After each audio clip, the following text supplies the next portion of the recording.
Rianti Ranjang Berdarah. Novel Rianti Ranjang Berdarah bercerita tentang kisah seorang gadis bernama Rianti Apsari yang memiliki darah bangsawan Tras Singosari. Karena darah ningratnya itu, Rianti tidak diizinkan menikah dengan sembarang orang, termasuk dengan kekasih hatinya, Damar, karena dia keturunan rakyat jelata. Lurah Prastowo, bapak Rianti, mengharuskan Rianti menikah dengan lelaki pilihannya. Adalah seorang dukun tua bernama Saijem yang punya dendam pribadi pada Prastowo. Saijem pura-pura melamar Rianti untuk anaknya. Tentu saja lamaran itu ditolak. Hal itu dijadikan alasan oleh Saijem untuk mengancam akan membuat keluarga Prastowo menderita. Ancaman Saijem terbukti. Setiap kali menikah, pernikahan Rianti selalu berakhir dengan kematian suaminya di malam pertama secara misterius. 4 kali menikah, 4 kali pula Rianti menjadi janda. Sehingga Rianti menjadi omongan orang dan dianggap sebagai wanita pembawa celaka, hingga tiba pernikahannya yang kelima. Calon suami kelima Rianti bernama Pranowo. Dia adalah kakak dari almarhum suami Rianti yang ketiga, Fahmi. Pranowo mempunyai saudara kembar yang gemar bermain perempuan, berandalan dan sangat kejam bernama Baskoro. Baskoro cinta mati pada Rianti, tapi tidak berani melamarnya karena takut ditolak mentah-mentah. Karena itu, dia membujuk Pranowo untuk melamar Rianti. Rencana Baskoro, di malam pertama, dia akan menjadikan Rianti sebagai teman tidurnya, baru kemudian dia serahkan sisanya pada Pranowo. Tapi rencana Baskoro berakhir tragis, karena Pranowo yang sudah sah sebagai suami Rianti tidak terima.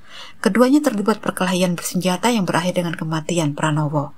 Rianti melihat lelaki yang sudah jadi suaminya menghembuskan nafas terakhir, jadi gelap mata. Dia menusuk Baskoro dengan keris milik Pranowo, lalu melukai wajah tampan Baskoro hingga membuat wajahnya cacat. Di hadapan bapak dan semua orang, Baskoro menuding Rianti sebagai pembunuh Pranowo. Demi menyelamatkan diri, Rianti kabur dari rumah Pranowo di tengah malam buta di bawah hujan deras. Kehabisan tenaga dan kehilangan arah, Rianti bertabrakan dengan Damar. Damar mengantar Rianti yang pingsan kembali pada keluarganya. Kematian Pranowo menyisakan dendam membara di hati Juragan Darno. Yang kedua anaknya mati karena Rianti. Pertama Fahmi, kini Pranowo. Namun tuduhan Juragan Darno pada Rianti sebagai pembunuh Pranowo disangkal habis-habisan oleh Rianti. Rianti membuka fakta bahwa pembunuh Pranowo yang sebenarnya adalah Baskoro. Juragan Darno terdiam tapi hatinya menggelap oleh dendam. Dendam berkarat membuat Juragan Darno mengambil jalan pintas. Dengan bantuan dukun kepercayaannya, Juragan Darno menyantet Rianti hingga perutnya membesar, persis wanita yang hamil 7 bulan. Mbok Darni, wanita sakti nenek angkat Rianti, tidak terima cucunya dibuat sengsara. Dia mengembalikan santet yang dikirim Juragan Darno, yang mengakibatkan dukun yang mengirim santet mati mengenaskan, dan Juragan Darno perutnya membesar. Sementara Rianti sembuh seperti sedia kala. Baskoro menuduh keluarga Prastowo berniat mencelakai bapaknya. Dia menyuruh centeng kepercayaannya menangkap Rianti hidup-hidup. Tapi atas inisiatif centeng Baskoro yang tidak mampu menemukan Rianti, mereka membakar rumah Prastowo dan membiarkan penghuninya terpanggang. Hanya 3 orang yang berhasil keluar dari rumah Prastowo hidup-hidup, yaitu Rianti, Mbok Sri, dan Mbok Darni. Demi menyelamatkan Rianti, Mbok Darni terluka, tapi berusaha bertahan hidup sampai dia yakin Rianti, cucu kesayangannya, selamat. Sesuai pesan Eyang Sulastri, Mbok Sri membawa Rianti pergi jauh dari desa, menuju lereng Gunung Arjuna. Dalam perjalanan itu, Mbok Darni menghembuskan nafas terakhir. Sebelum wafat, Mbok Darni meminta keris Nyi Sombro Ireng melindungi Rianti. Keris pusaka warisan leluhur itu memiliki pamor dan kesaktian yang pilih tanding. Dalam kegelapan gua, keris itu menjadi cahaya penerangnya. Rianti yang putus asa setelah melihat kematian keluarganya bunuh diri dengan menggoreskan ujung keris Nyi Sombro Ireng di pergelangan tangannya. Racun di keris itu membuat Rianti sekarat. Mbok Sri yang sedih dan marah menuduh keris Nyi Sombro Ireng sebagai biang keladinya. Keris Nyi Sombro Ireng tidak terima. Dia mewujudkan diri dalam sosok wanita cantik di hadapan Mbok Sri dan membujuk Mbok Sri mengikat perjanjian dengan dirinya jika ingin Rianti selamat.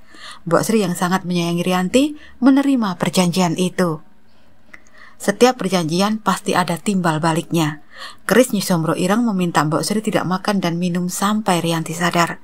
Setelah Rianti sadar, Rianti harus hidup ngerobot, hanya makan sayur dan polo pendem saja. Begitu Rianti sadar, Rianti menjadi sosok berbeda. Bukan lagi Rianti yang sama yang selama ini dikenal oleh Mbok Sri. Siapapun yang terkena keris Sombro Ireng, maka hatinya akan gelap, nuraninya akan mati. Keris yang semula bercahaya kehijauan dan berbau harum bunga kenanga, kehilangan cahayanya dan menjadi berbau busuk. Warna keris menjadi hitam dengan cahaya yang gelap. Namanya bukan lagi keris Sombro Ireng, karena nama Sombro Ireng sudah menjadi milik Rianti dan menyatu dengan dirinya. Keris hitam itu tidak memiliki nama, kelak Rianti yang harus memberinya nama. Rianti menjadi sosok berwajah dingin tanpa ekspresi dengan kulit yang pucat. Wajahnya pun berubah, bukan lagi wajah Rianti, tapi menjadi wajah Nyi Sombro, perwujudan dari keris Nyi Sombro Ireng. Tapi postur dan bentuk tubuhnya masih postur dan bentuk tubuh Rianti, hanya wajahnya saja yang berbeda. Postur itulah yang membuat Baskoro dan Damar selalu merasa kalau Nyi Sombro adalah Rianti. Karena nama Rianti sudah berganti menjadi Nyi Sombro, maka Rianti memberi nama baru untuk keris hitam itu menjadi Blarak Ireng. Keris Blarak Ireng. Sosok Rianti Apsari, putri bangsawan berusia 20 tahun yang penuh kelembutan dan keramahan sudah tidak ada lagi. Yang ada kini Nyi Sombro, wanita cantik berkulit pucat, berwajah dingin dan sakti mandraguna. Dengan kesaktiannya itu, Nyi Sombro akan membalas dendam pada siapa saja yang telah membuat hidup Rianti menderita. Pada Baskoro yang telah membunuh dan membakar orang-orang yang dicintai Rianti. Pada Saijem yang telah menikahkan Rianti dengan sosok genderuwo bernama Gerwo yang membuat suami-suami Rianti menuruni ajal di malam pertama perkawinan. Dan pada Kitogok yang ingin merebut Blarak Ireng dari dirinya. Nyi Sombro bukan Rianti, tapi ada yang tersisa dari jiwa Rianti dalam diri Nyi Sombro, yaitu kebaikannya. Sebesar apapun dendam yang ada dalam diri Nyi Sombro, tidak bisa menghapus kebaikan hati Rianti.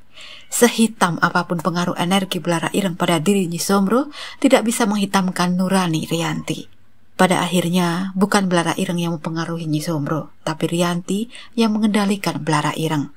Rianti dalam sosok Nyi Sombro. Tidak ada kebersamaan yang abadi. Pada akhirnya, setelah melewati begitu banyak perjalanan berdarah, Blarak Ireng memutuskan untuk berpisah dari Nyi Sombro setelah wanita itu nekat meminta Blarak Ireng menusuk dadanya sehingga nuraninya menjadi hitam. Blarak Ireng menyayangi Nyi Sombro, tapi jika Nyi Sombro terus bersatu dengan dirinya, maka Nyi Sombro akan menjadi orang yang kejam dan bengis, tidak punya nurani. Masalahnya, jika Blarak Ireng berpisah dari Nyi Sombro, maka Nyi Sombro akan kembali menjadi Rianti yang sedang sekarat, dengan luka goresan keris yang masih segar di tangan, sesuai dengan kondisinya sebelum ikatan perjanjian itu dibuat. Dan Blarak Ireng tidak tahu apakah Rianti akan hidup atau mati setelah berpisah dari dirinya. Benar-benar seperti makan buah si malakama. Apakah Blarak Ireng dan Nyi Sombro akhirnya berpisah? Mungkinkah Rianti bisa bertahan hidup tanpa Blarak Ireng? Apakah Laksita, genderuwo mesum, bisa menemukan tambatan hati? Lalu cinta Rianti dan Damar, bisakah menyatu dalam mahligai cinta yang bahagia? Untuk mengetahui keseruan ceritanya, baca novel lengkapnya hanya di Vizo, Rianti Ranjang Berdarah, karya Rafiza Lina. Selamat membaca dan sampai bertemu lagi dalam ulasan novel berikutnya hanya di Portal Fiksi. Portal Fiksi bukan sekedar fiksi.